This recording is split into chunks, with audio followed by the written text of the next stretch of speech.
Jamie Gittens is a player with bags of ability and unbelievable pace. What's frustrating is that he can sometimes drift through games.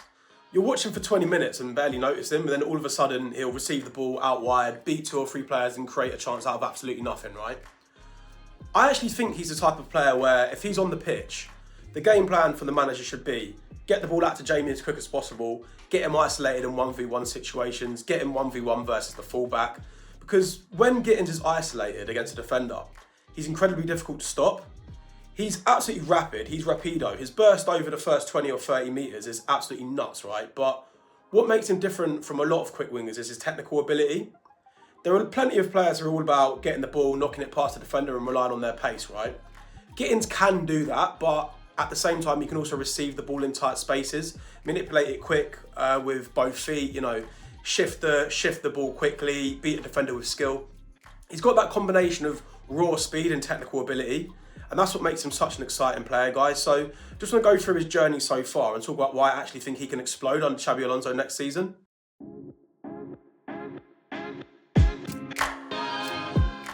Gittens started out at Reading before spending some time at Chelsea's academy. He then moved to Man City after being identified by Joe Shields, who is someone Chelsea fans will know pretty well. Now he's involved in recruitment at the club. After a couple of years at City, Gittens made the decision to leave England and actually join Borussia Dortmund at 16 years old, obviously in search of first-team football. It actually turned out to be the perfect move for him. Across 4 seasons, he made over 100 appearances for Dortmund and established himself as one of the Bundesliga's most exciting young wingers. His breakout campaign actually came in 24-25, where he scored 12 goals in all competitions. That included 8 in the Bundesliga. And when I actually looked at them stats, that's a really solid return for a winger who'd only just turned 20. His former teammate, Karim Adeyemi, even said, "For me, he's one of the best 1v1 players I've ever seen." Now, that's actually quite high praise from someone who's played along some decent attackers themselves, guys. It wasn't even just the goals, it was the impact he was having on games. There were many occasions where Dortmund needed something different. Gittens would come off the bench and completely change the tempo. He scored twice against Frankfurt, then came off the bench and scored 2 against Club Brugge in the Champions League. I think that's what really excites me, guys. He's not just a winger who hugs the touchline and waits for the ball. He's actually the type of player who can chase the momentum of a game in an instant. We have been looking for that sort of game changer profile down the left, so maybe he could be it. If he is going to be it, there's one thing he does need to get over though, and unfortunately, that's his injury history. I think the main concern with Gittens has always been his injuries. He had a few injury problems during his time at Dortmund, and obviously last season, his season was disrupted with us as well. Bit of a stop-start campaign for him. There were definitely moments where you could see exactly why Chelsea wanted to sign him. He'd beat a couple of players, create a chance out of nothing, or produce a moment of real quality, like the goal in the League Cup against Wolves. But that's the problem. They were just that, moments, guys. And at a club like Chelsea, moments aren't enough. If you want to become a key player here, you've got to deliver consistently across 50 or 60 games in a season. I think that's the next step for Jamie.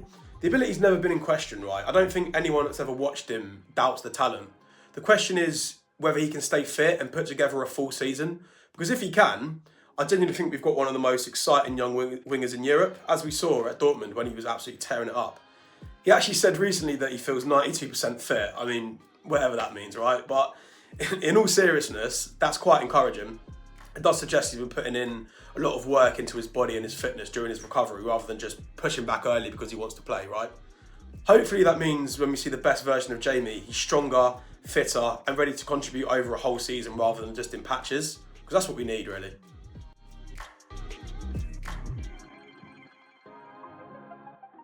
One of Xabi Alonso's trademarks at particularly at Leverkusen was creating overloads in central areas before quickly finding the free man out wide.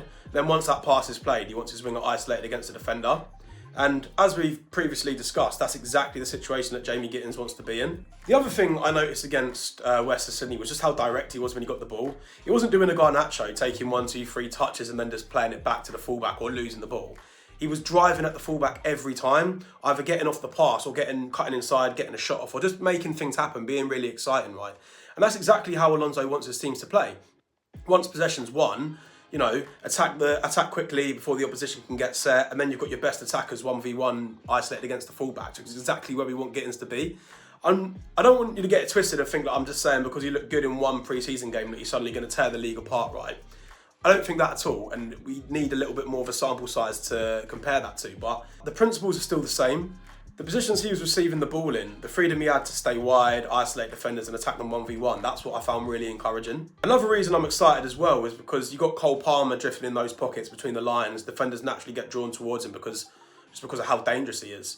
It's where Gittens can also use that to his advantage. If Palmer's coming inside, dragging a few defenders towards him, Gittens can then make that run in behind the fullback, use his pace, and he's going to be in either to get a cross in or create a chance or get a shot off himself.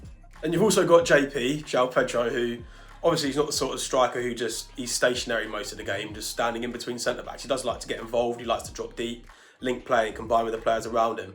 Imagine João Pedro dropping short, Palmer receiving on the half turn, Gittens already ready to make that run in behind. I think that's a front line of attackers who've got the potential to complement each other brilliantly, to be honest. And that's why I genuinely believe Jamie Gittens could explode next season under Xabi Alonso, because I think he'll finally be playing in a system that consistently puts him in the situations where he's at his most dangerous. So if everything stays the same as what we've been led to believe and what we've seen so far, he's got the conditions to thrive next season.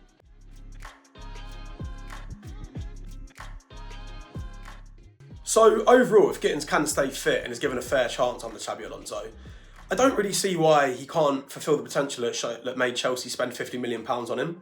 Obviously, he's mainly going to be competing with Morgan Rogers down the left side, our marquee signing, but I don't think that should be something that discourages him, because Morgs is a completely different profile to Jamie. You know, they can actually complement each other really well, and Alonso can use them differently depending on the different game states and the opposition that we're playing against. So if pre-season's anything to go off, he already seems to trust him. He's got 5 goals if you want to include the behind closed doors friendlies. But for me, it's not even really about the goals, it's about how he's being used.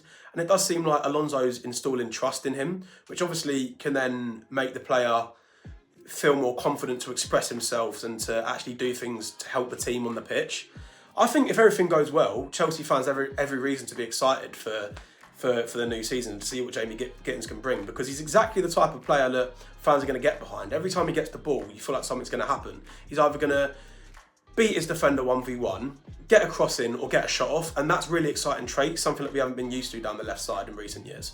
If he can stay fit, build some momentum, I honestly think we're about to see the best version of Jamie Gittens in a Chelsea shirt. But that is just my opinion, guys. Please let me know what you think. Do you think Jamie Gittens is in for a breakout season under Xabi Alonso?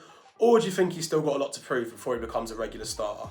Please let me know your thoughts down in the comments section. And yeah, thank you for watching another video on the Chelsea Waffle. Hope to see you again soon. Up the Chelsea.